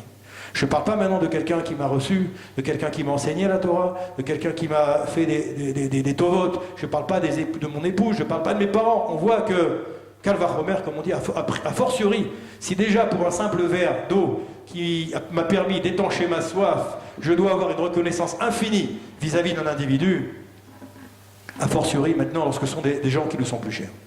La problématique, avant de donner la parole au Rav Sadine, c'est que des fois, c'est dans la gestion de nos priorités. Si vous avez remarqué, nous avons, mes chers amis, un grave défaut. Nous considérons que les moins prioritaires sont les plus proches. Plus on est proche de quelqu'un, plus on considère que cette personne n'est pas prioritaire. La preuve en est, c'est que des fois, avec les gens qui nous sont les plus familiers, on va se permettre des comportements que jamais nous n'allons nous permettre avec des gens que nous allons voir une fois de temps en temps. Au contraire, lorsqu'on voit une personne de manière occasionnelle, on va faire preuve d'une grande politesse, une grande tenue.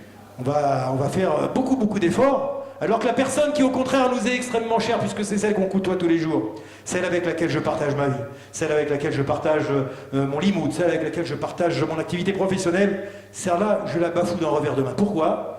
Parce que malheureusement, à force de côtoyer cette personne, je vais me permettre des comportements que jamais je ne me serais permis si j'avais gardé dans ma tête l'importance que cette personne doit avoir à mes yeux. Preuve en est, mesdames et messieurs, pour ceux et celles qui sont mariés, et pour les jeunes filles qui ne le sont pas encore, je vous souhaite, Bezrat Hashem, très bientôt de vous retrouver sous la roupa, Bezrat Hashem. On se rappelle le jour du mariage, combien nous étions attentionnés avec nos épouses, et mesdames, combien vous étiez attentionnés avec votre khatan, et les premières semaines, et les premiers mois, et des fois les premières années. Mais on voit des fois qu'au fur et à mesure des années, quand les couples commencent à rentrer un petit peu dans les habitudes, on voit malheureusement, souvent les couples se disloquent à cause de ce problème de non-respect de l'un vis-à-vis de l'autre. Et ça, en vérité, je ne m'égare pas du sujet parce que c'est un problème d'Akaratatov. Si j'arrive à intégrer dans mon esprit, dans ma tête, dans ma manière de fonctionner, que chaque jour qui passe, je dois être modé, je dois avoir une Akaratatov vis-à-vis de la personne avec laquelle je partage ma vie, eh bien en vérité, je ne vais jamais arriver à cette situation de dénigrement, à cette situation d'usure, à cette situation d'érosion qui va faire que petit à petit, malheureusement, la belle fleur, le beau bouquet que représentait ce couple ou cette famille, eh bien va se faner au gré du temps. Et au contraire, si j'ai conscience dans ma tête que chaque seconde, eh bien, au contraire, je suis modé de la personne que j'ai en face de moi, au contraire, eh bien, plus les années vont passer, plus je vais me renforcer, dans mon attachement vis-à-vis d'autrui, dans mon amour vis-à-vis d'autrui, parce que je vais prendre conscience combien la personne est encore plus importante à mes yeux que ce qu'elle était lorsque j'ai fait sa connaissance. Et ça, c'est vrai que, Baruch Hashem, comme c'est marqué dans un texte du Talmud, c'est marqué « Bizman chez Adam metzaer et aviv ve'et imo » Amar HaKadosh Baruch Hu, Yafé Asiti, Shelo Darti Benehem, She Ilma le Darti Benehem, Tziaouni. HaKadosh Baruch Hu, il dit dans la Gemara Kedushin, à la page 31, il dit heureusement que je n'ai pas résidé dans une telle famille lorsque je vois un fils qui ne respecte pas ses parents, car si j'avais résidé dans cette famille, eh bien il m'aurait fait souffrir avec eux. Moi, Kadosh Baruch Hu, j'aurais souffert avec eux. Il est dit à la suite de ce texte que celui qui ne sait pas reconnaître le bienfait d'un homme, la hakarat atov d'un homme vis-à-vis de lui-même, il en arrivera à renier le bienfait qu'Akadosh Baruch Hu lui fait. Si tu commences par ne pas reconnaître, si tu en arrives à ne plus reconnaître la hakarat atov vis-à-vis d'autrui, tu ne reconnaîtras plus la hakarat atov vis-à-vis d'Akadosh Baruch Hu. Pourquoi cet exemple des parents pour conclure? Parce qu'on voit en vérité que dans la mentalité courante, aujourd'hui, il est fréquent de dire Mais finalement, ce que font mes parents pour moi, c'est normal. Moi, j'ai rien demandé finalement. Je leur ai rien demandé à mes parents. C'est eux qui m'ont enfanté. C'est eux qui m'ont donné naissance. Ils ont voulu maintenant avoir un enfant, et bien qu'ils s'en occupent, n'est-ce pas? Et qu'ils assument, comme on dit toujours. Ils m'ont mis au monde. Qui gèrent maintenant, qui me gèrent. Ils me nourrissent, ils me donnent de l'argent, tout ça c'est normal. Il n'y a rien de plus normal que mes parents s'occupent de moi. Et là, effectivement, si vous poursuivez l'idée, d'accord, que Dieu, Akadosh Baruch Hu, il m'a créé, pourquoi maintenant il me fait souffrir? Pourquoi il me fait souffrir? Pourquoi il m'envoie des tsarotes? Pourquoi il me laisse tomber, en vérité? Pourquoi il ne me donne pas tout ce que j'ai besoin? Et vous voyez, comme ça, de fil en aiguille, on peut arriver comme ça à remettre en cause tout le système dans lequel on vit. Le système familial, le système éducatif, et même notre relation vis-à-vis d'Akadosh Baruch Hu. C'est comme ça que nos Chachamim expliquent. Lorsque quelqu'un considère que la vie est un dû, alors il va estimer que lorsque ce dû n'est pas exprimé par ceux qui en ont la responsabilité, eh bien, il devient revendicatif à leur égard. Et tout est fondé, effectivement, comme l'a dit tout à l'heure Afsadine, sur le principe de bipolarité. Le principe de bipolarité, on voit qu'Akadosh Baruch Hu a divisé le monde en deux pôles. Il y a, d'ailleurs, le monde est fondé sur la lettre bête. La lettre bête, c'est-à-dire, en vérité, pour nous expliquer que dans le monde, tout est bipolaire. Il y a le jour et il y a la nuit. Et il y a la femme et il y a l'homme. Il y a le froid et il y a le chaud. Il y a le grand et il y a le petit. Il y a une chose et son contraire. Tout est basé sur cette bipolarité, même en physique. Vous avez les aimants, n'est-ce pas? Vous avez le plus et vous avez le moins. Ce principe, il gère le monde. C'est un principe connu de tout le monde. Et ces deux forces qui gèrent le monde, en vérité, c'est la première force qui consiste à donner, et la deuxième force, c'est celle qui consiste à prendre. Tous nos actes procèdent du fait de prendre ou de donner.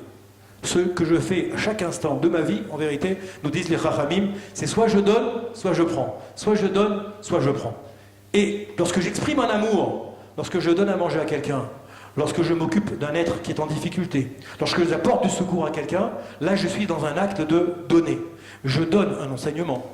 Ou bien alors le contraire, lorsque je reçois des cadeaux, ou lorsque malheureusement je vole, ou lorsque je fais la guerre, ou lorsque je m'approprie des choses qui ne sont pas à moi, eh bien là effectivement je prends, je suis en train de prendre.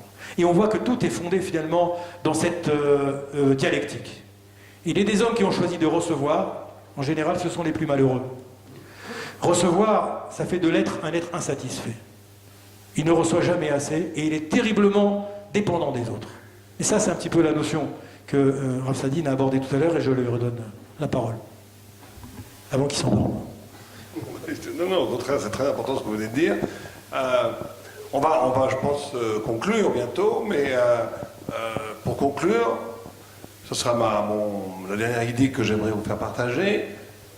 C'est, encore une fois, on avait parlé au début de ce rapport sémantique dans les mots entre la da'at, le hodot, la connaissance et la reconnaissance. C'est très intéressant que même en français, on retrouve ce lien entre la connaissance et la reconnaissance. Or, il y a une phrase qu'on dit tous les jours dans la prière, dans le Modim des Rabbanan, on remercie Dieu qu'on remercie. Al shanachnu modim lach, baruch kel haodaot. Sur le fait que nous te remercions, nous te glorifions. C'est-à-dire que normalement, quand on dit merci, normalement, c'est nous qui faisons une faveur, quelque part. Non. Le fait de pouvoir dire merci, on doit dire merci qu'on peut dire merci. On doit dire merci à Dieu qu'on peut dire merci. Et alors là, les commentateurs disent une chose vertigineuse de profondeur. Ils disent, l'homme est homme, la femme est femme, le juif est juif. L'homme n'est capable de penser et d'accéder à l'intelligence que parce qu'il est capable de reconnaissance. Alors là, quand vous lisez ça, vous dites quel rapport entre la faculté de penser et la faculté de reconnaître, de rendre la gratitude, quel rapport? Quel rapport? En d'autres termes, les sages nous disent que plus quelqu'un sera reconnaissant, plus il sera intelligent. Moins il sera reconnaissant, plus il sera idiot. La reconnaissance étant la clé même du pouvoir de générer des idées, des concepts, la reconnaissance étant la clé même d'accéder à une grandeur cognitive, à une grandeur intellectuelle. Alors il faut comprendre ce lien, quel rapport entre la connaissance et l'intelligence. D'ailleurs, on dit chonen adat dans la tefila. Qui nous. Chonen, ça veut dire comme un cadeau. L'intelligence serait un don, un cadeau, quelque chose qui automatiquement susciterait une gratitude, un merci. Alors, quel rapport entre les deux? Alors, on va juste finir avec ça, parce que c'est une idée très importante. Vous savez qu'il y a une Gemara qui se demande quel est le fruit de la connaissance. Certains disent c'est l'étrog, et chacun a chaque proposition, chaque rabbi qui dit ça, ça veut dire quelque chose. Rabbi vient dire c'est le vin, parce que le secret de la connaissance, c'est le sod, c'est le secret. L'essence de la connaissance serait le sang, on dit nirnasya sod. L'un dit c'est la figue, puisqu'on a été couvert après avec les feuilles de figue. L'essence de la connaissance, ça serait de couvrir et de découvrir, peut-être. L'un dit c'est l'étrog. L'étrog étant un fruit dont le tronc est comme le fruit, ce serait l'intelligence, ça serait de faire le rapport entre le tronc et les fruits, c'est-à-dire entre les processus et le but. Mais là, il dit non, c'est le blé. C'est le blé. Ah, voilà, il dit, mais le blé, c'est pas un arbre. Ici, avant la faute, c'était un arbre, et la faute a réduit le blé à des gerbes de blé. Bon. Et la Gemara, elle amène comme preuve que le blé, c'est l'arbre de la connaissance, par le fait qu'un enfant, quand il arrête de téter le sein de sa mère, quand il passe de s'alimenter en tétant le sein de sa mère, le lait maternel, en passant au fait qu'il mange du pain, il va dire papa. La première fois qu'il va dire papa, Abba, c'est quand il va passer du stade alimentaire du lait au blé. Donc le blé, c'est de la connaissance. C'est comme ça que m'a dit. Bon. Alors ici, bien entendu, ça va beaucoup plus loin. Qu'est-ce que ça vient nous dire? D'abord, regardez comme c'est intéressant de voir que la connaissance est liée à un acte gustatif. En mangeant quelque chose de différent, j'ouvre mes connaissances. Quel rapport entre le goût et la connaissance? Au point où, en hébreu et d'ailleurs aussi en français, regardez comme c'est serré, comment est-ce qu'on dit une raison en hébreu? Tam shaladava. My taima, la Gemara dit tout le temps. My taima. Et tam, c'est aussi un goût. D'ailleurs, en français, il y a aussi le même rapport. Quand on dit quel est le sens de cette idée, il y a la notion de sensoriel, sensitif, des sens. Quel rapport il y a entre manger et la connaissance? C'est très simple. Si je vous demandais quelle est la qualité première pour accéder à la connaissance, quelle est la qualité la plus importante? La qualité la plus importante pour accéder à une connaissance, pour accéder à comprendre des choses, c'est la capacité de s'ouvrir à quelque chose qui n'est pas moi, d'être réceptif à des dimensions qui ne sont pas moi-même, s'ouvrir à autre chose que moi-même. Ce qu'on dit d'un mot compliqué, être ouvert à l'altérité, mais ça veut dire tout simplement être capable d'être concerné par quelque chose qui n'est pas moi. L'idiot, c'est celui qui n'est intéressé que parce qu'il le touche lui. L'intelligent est celui qui est capable d'être concerné par des choses qui ne sont pas lui. Et plus quelqu'un a une envergure, une ouverture d'intérêt pour des choses qui ne sont pas directement liées à sa petite vie, plus cette personne accède au véritable sens. Et plus quelqu'un n'est pas capable de faire cela, plus il est fermé dans son petit soi-même, plus il est idiot. D'ailleurs, vous savez que ça va tellement loin que quand Dieu a créé le monde, Rachid nous dit, il y a eu Tohu, Bohu, Yetzira, Tohu, Bohu, Yetzira. Étonnement, confusion, création. Étonnement parce que Dieu, dans sa lumière infinie, remplissait tout l'espace possible de l'être. Et donc, on ne pouvait rien créer, puisque Dieu était partout. Et donc, Dieu a fait un petit trou dans sa lumière. Pour ce petit trou comme un trou d'épingle dans un immense océan de lumière, mais qui pour nous est immense comme tout le cosmos, ce petit trou. Des milliards d'années-lumière. Et il a créé autre chose que lui. Et ça, c'est un étonnement. Comment ça se fait qu'il peut y avoir autre chose que Dieu? C'est incompréhensible. Étonnement. Tohu, Bohu, cet étonnement amène une confusion. Yetzira. Et Rashi et les commentateurs nous disent qu'il n'y a pas de possibilité d'entrevoir toute connaissance si on ne passe pas par ce principe de Tohu Bohu Yetzira. Connaître, c'est toujours être étonné par quelque chose qui n'est pas moi. Être bouleversé par cette nouvelle connaissance.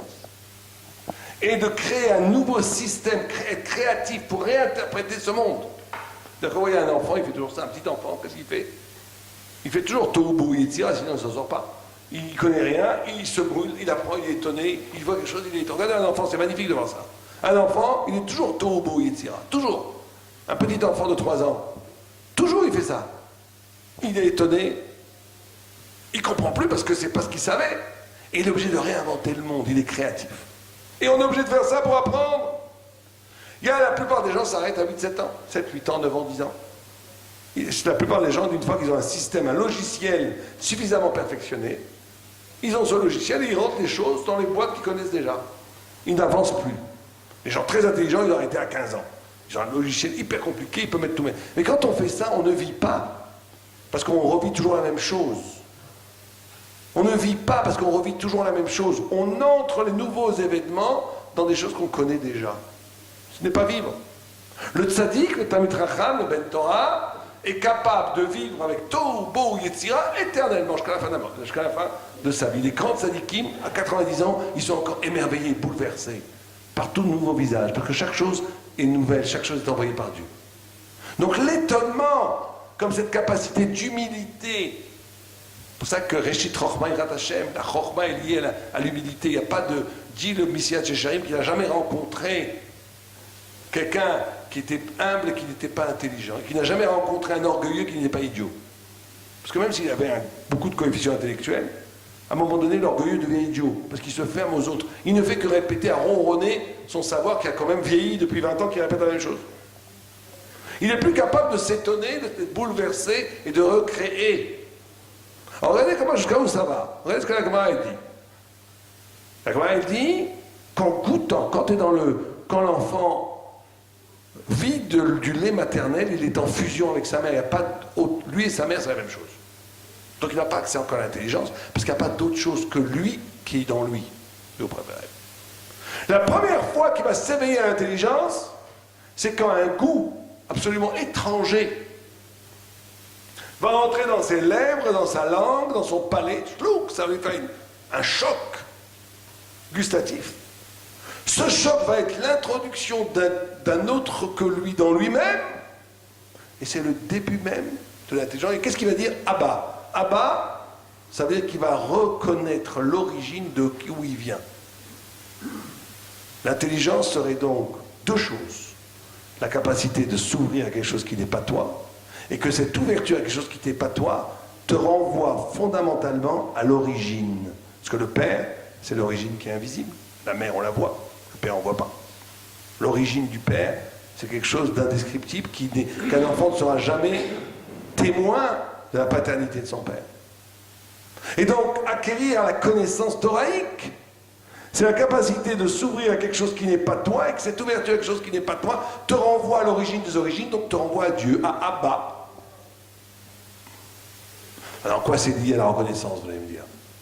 Ça, c'est la connaissance, très bien. En quoi c'est lié à la reconnaissance?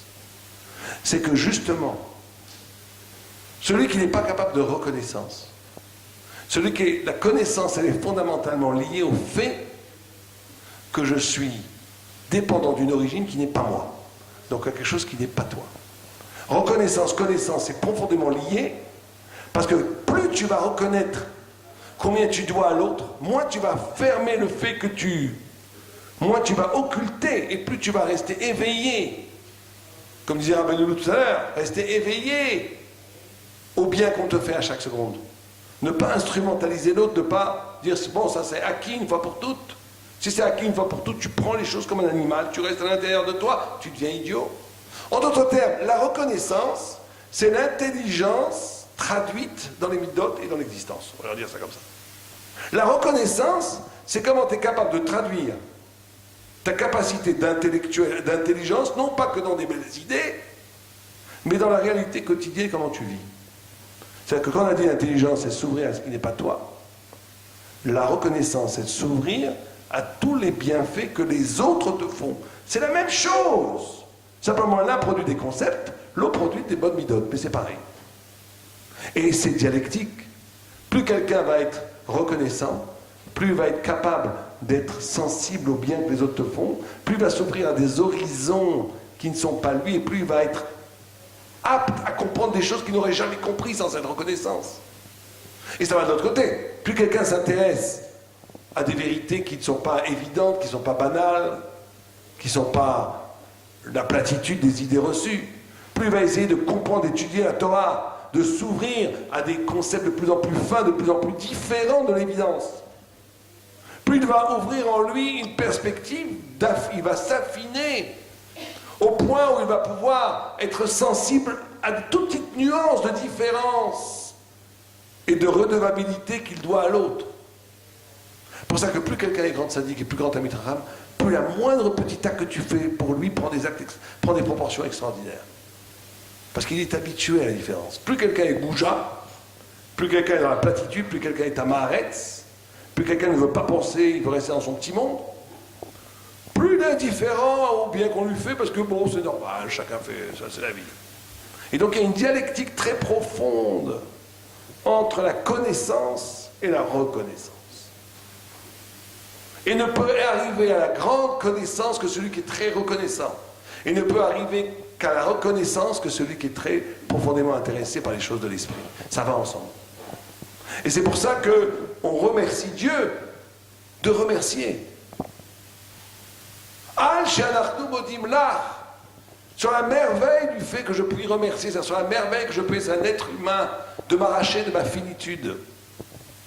Pouvoir remercier, pouvoir avoir de la gratitude, pouvoir aimer, pouvoir être dans le bonheur de partager, pour avoir de reconnaître, d'être le miroir de l'exception de l'autre.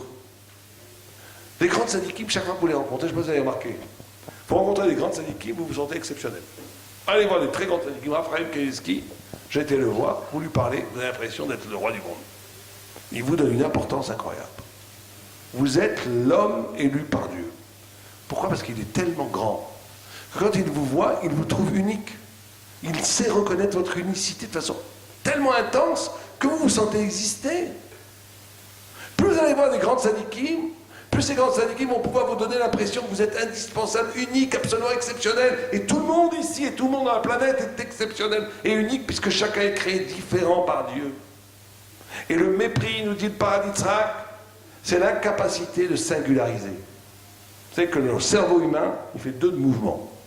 Toujours. Un mouvement qui s'appelle le shivyon et un mouvement qui fait le chilouk. Penser, c'est toujours séparer ou unir. Toujours.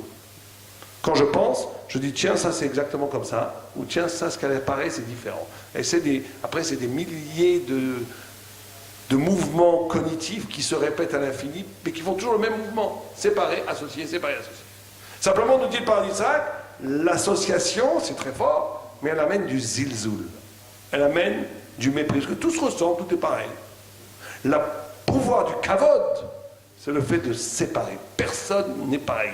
Personne n'est identique, personne n'est subalterne. Chacun est unique et absolument indispensable au monde entier. Et la reconnaissance, c'est cette force dans le nefesh, cette force dans l'âme, qui a la possibilité de donner à chacun l'impression qu'il est unique, mais pas simplement une impression, d'être capable d'être le miroir de l'exceptionnalité, de la génialité et de l'extraordinarité qu'il y a en chacun de nous. Et plus quelqu'un est grand, plus il est capable de le faire. Plus quelqu'un est petit, plus il est orgueilleux, plus il dit oui, lui je connais, lui d'accord, lui on connaît. Puis oh, tout le monde dans la masse. L'incapacité de donner à chacun sa singularité, c'est parce que la personne a peur d'être mis en danger par cette singularité. Alors que c'est que ça, c'est l'orgueilleux. Mais plus quelqu'un est Anna, plus quelqu'un est grand, plus quelqu'un attend, il s'en fiche de lui, il pense qu'à Dieu, il s'en fiche de lui, c'est plus un problème lui. Donc comme c'est plus un problème lui, chacun est exceptionnel. Comprenez? Donc la reconnaissance, elle est fondamentalement liée à la Torah, au degré Torah, au degré de Torah. Elle est liée à la connaissance réelle des choses.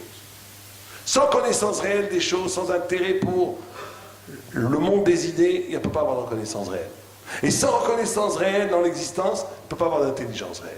Les deux vont en même temps. Et c'est pour ça qu'on remercie Dieu. On dit Al she'anachnu modim lach. par le fait que je suis capable de m'extraire de mon petit moi-même animal et de dire merci et de reconnaître l'extraordinaire palette de grâce qui existe dans le monde, je deviens un humain. Je me sors de l'animalité. Paro, quel audot. Merci mon Dieu que j'ai la capacité de remercier. Et quelqu'un qui ne peut pas remercier, c'est un homme qui est infirme, non seulement de la pensée, mais de l'émotion et de la vie. C'est quelqu'un qui ne vit pas, c'est quelqu'un qui est mort.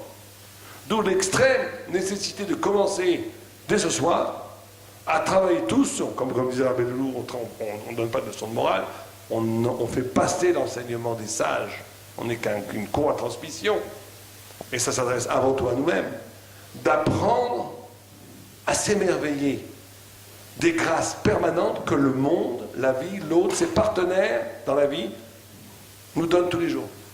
S'émerveiller. S'émerveiller.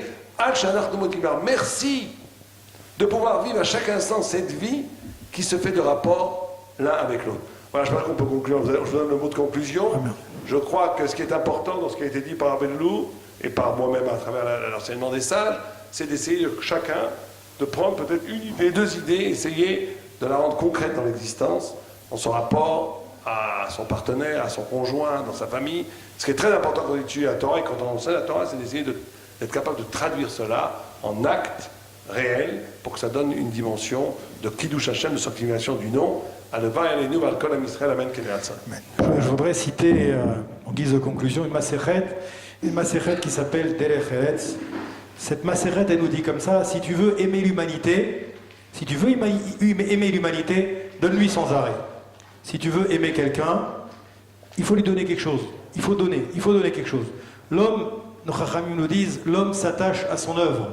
L'homme s'attache à son œuvre. D'ailleurs, si vous voyez un vrai artiste, il ne cherche jamais à commercialiser les œuvres qu'il a produites.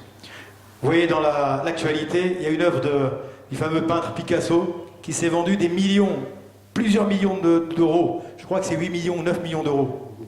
Plus que ça, je ne sais plus, des dizaines de millions d'euros. Oui. En vérité, le Picasso qui a créé son œuvre, lui, il n'est pas du tout connecté à ce rapport avec l'argent. Lui, il était simplement connecté à l'œuvre créatrice. En tout cas, en général, je dis les artistes. Les artistes, quand on va prendre le monde des artistes, moi je connais bien le monde de la musique. Vous prenez Wolfgang Amadeus Mozart. Tout le monde connaît Mozart, n'est-ce pas? Mozart, qui a écrit des pièces les plus prodigieuses qu'un être humain ait pu créer aujourd'hui dans le monde dans lequel on vit. Bien lui, il créait la musique, il écrivait la musique. Ce qui est important pour lui, c'était de créer des symphonies, de créer de la musique. Mais ce qui n'était pas important pour lui de savoir ce qu'allait devenir sa musique, si ça allait être des pièces célèbres, des pièces qui allaient être adulées par le public, comme aujourd'hui des superstars, n'est-ce pas? D'ailleurs, Mozart, si vous connaissez l'anecdote, la Havdil, Mozart, quand il est mort, il y avait son corbillard et son chien qui étaient avec lui. C'est tout, il n'y avait personne. Il est accompagné de personne. Si vous imaginez 2 secondes, s'il avait été de notre monde, ce serait, qu'à dire, une superstar, quand on voit ce qu'il a pu écrire, n'est-ce pas? Au point que les historiens de la musique aujourd'hui, lorsqu'ils ouvrent une symphonie de Mozart, ils disent on comprend pas comment un être humain a pu écrire ça. On comprend pas. Des grands spécialistes, des gens qui ont étudié toute leur vie la musique, la composition de la musique, ils disent on comprend pas. Ça sort de l'entendement humain. On peut faire le rapport avec Akadosh Baruch Hu et la musique, c'est pas le sujet. Mais en tout état de cause, comme on dit ici, par rapport à la Karatatov, il dit le tableau, c'est une projection finalement de ce que je vis. Alors que finalement mon travail, c'est la projection de ce que je suis. Et donc on doit avoir une reconnaissance infinie, même envers ce qui est inerte. Tout à l'heure, le Rav Sadi l'a dit par rapport à cet événement qui s'est passé à l'époque des 10 plaies, où Moshe Rabbeinu a reçu l'ordre de frapper avec son bâton le Nil. Et vous connaissez cette phrase célèbre où Moshe Rabbeinu a dit « Bor shishatita atizrok bo aven » un puits dans lequel tu as bu, tu ne peux pas jeter une pierre. Et Moshe Rabbeinu a dit « Je ne peux pas frapper ce Nil qui m'a permis d'être sauvé, d'une certaine manière, qui m'a donné naissance. » De la même manière, la vermine, pour la plaie de la vermine, pareil. Moshe n'a pas pu exécuter cette plaie. Pourquoi? Parce que cette vermine qui était à base du sable, en vérité, de la même manière que ce sable qu'il avait aidé à le protéger de l'Égyptien qu'il avait tué, qu'il avait ensuite enterré pour qu'il puisse comme ça se sauver, et bien de la même manière, il a dit la plaie de la vermine, je ne peux pas non plus l'exécuter. Maintenant, quand on se pose la question, pourquoi il ne pouvait pas frapper le Nil? Qu'est-ce que ça peut bien faire? Le Nil, ça ne va rien lui changer qu'il le frappe ou qu'il ne le frappe pas. On parle de quelque chose qui est inerte par définition. En vérité, on apprend que grâce aux plaies d'Égypte, le Nil, il devient l'élément d'un Kiddush Hashem. Il devient l'élément d'une sanctification du nom de Dieu. Et on voit que grâce au Nil, le monde va être sanctifié. En fait, on voit que même la matière inerte, qui ne ressent pas tout cela, en vérité, eh bien, on doit avoir ce comportement avec elle aussi. Pourquoi? Parce que nos Chachamim, d'une certaine manière, ils veulent nous enseigner, nous donner un message qui est très important. C'est marqué dans le Shulchan Arour comme ça, c'est marqué « En ma'avirim ala ochalim ». On n'a pas le droit de marcher sur du pain.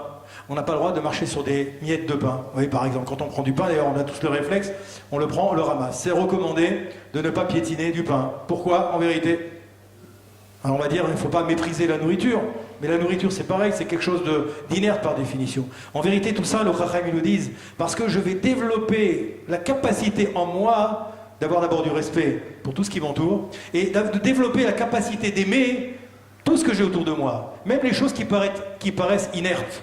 On parle d'un fleuve, on parle d'une pierre, on parle de nourriture, en vérité comme si les Chachamim voulaient nous mettre dans un état d'esprit d'une telle manière que ça devienne une seconde nature. Parce qu'en vérité, vous savez aussi bien que moi, que quand on fait des mitzvot, ce qu'attendent de nous les Chachamim, c'est que ces mitzvot, à force de les pratiquer, ça devienne une seconde nature. Que ça devienne presque naturel. Le danger, à côté de ça, c'est de ne pas les faire de manière routinière, bien entendu. Donc il faut à la fois que ça devienne une seconde nature, mais il faut les faire d'une manière également suffisamment concentrée pour que j'ai l'impression de faire la mitzvah comme si c'était la première fois que je la faisais.